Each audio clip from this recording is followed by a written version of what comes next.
This is such a complex issue, Denise. Now, there has been a study that came out of Massachusetts where we found that children in school and teachers who wear masks 100% of the time, there's no more transmission with 3 feet distance versus 6 feet distance.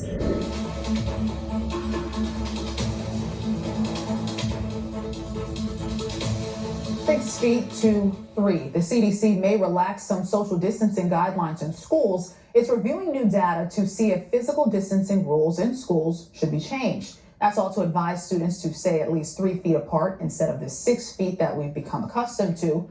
One study notes while the CDC recommends 6 feet between students, the World Health Organization actually recommends a little over 3 feet. Here with us to talk more about it is Dr. Frita Fisher. She is the president and founder of Midtown Atlanta Nephrology. Welcome back to BNC, Dr. Frita. Thank you. Good to be back. Good to have you. So we're hearing these two different guidelines from the World Health Organization and CDC. What is your take on how far people should be to protect against the coronavirus?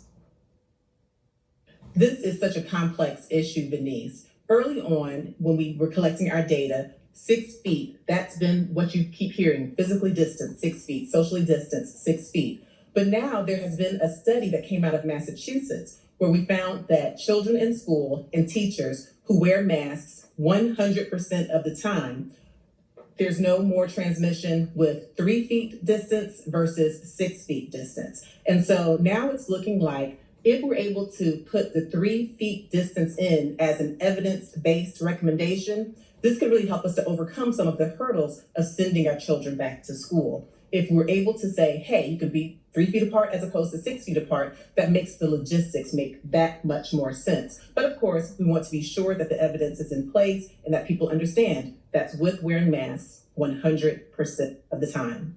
Yeah, absolutely. And we're seeing now that the White House has decided to stop daily COVID testing. What message do you think that sends?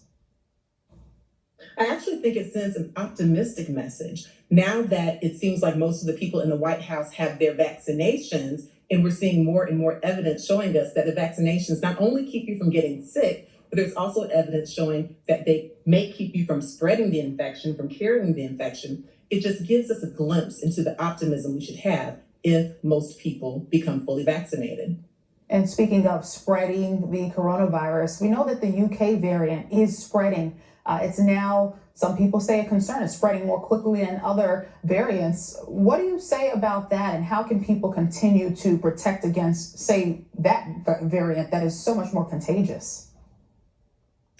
Denise, it's a huge concern. Now, we do have some positive things that have happened with the vaccinations, of course. We now have over 100 million Americans vaccinated, and 11.5% of Americans are fully vaccinated. So that's good news, but our job is not done. The variants are on the rise, and based on our genomic testing, they are getting more and more prevalent. We already know that in California and in Florida, the UK variant constitutes 25% of the coronavirus infections. And this is very important because the UK variant is more contagious, it's more transmissible. So what I recommend is that people continue to wear masks, continue to physically distance, because even though we are getting more and more Americans immunized, we are not there yet. Globally, we are not there yet. So we must continue these mitigation activities, or else these variants really could surge. It's a very real concern. Should people who have already been vaccinated continue these precautions, or are they okay to loosen some of them? People should follow the CDC guidelines, and I'll tell you why. We already know that with the new CDC guidelines, if you are fully vaccinated, then you can commingle with other people who are also fully vaccinated. You don't have to socially distance, you don't have to wear masks, you can be indoors if everyone is fully vaccinated. But if you go out into the public, right now we only have 11.5% of our population vaccinated. You don't want to start a social stigma or a situation where you have people who you don't know if they're vaccinated, and some are wearing masks and some aren't.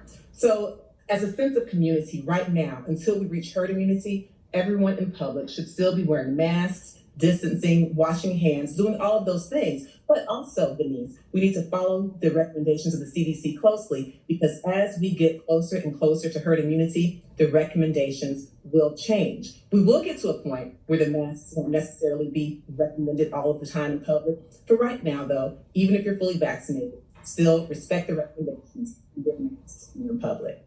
All right, Dr. Frita Fisher, as always, thank you so much for your time and for joining us on BNC. Thank you. Coming up, need help with your rent? The latest on the COVID-19 rental assistance program as President Biden promotes his American Rescue Plan.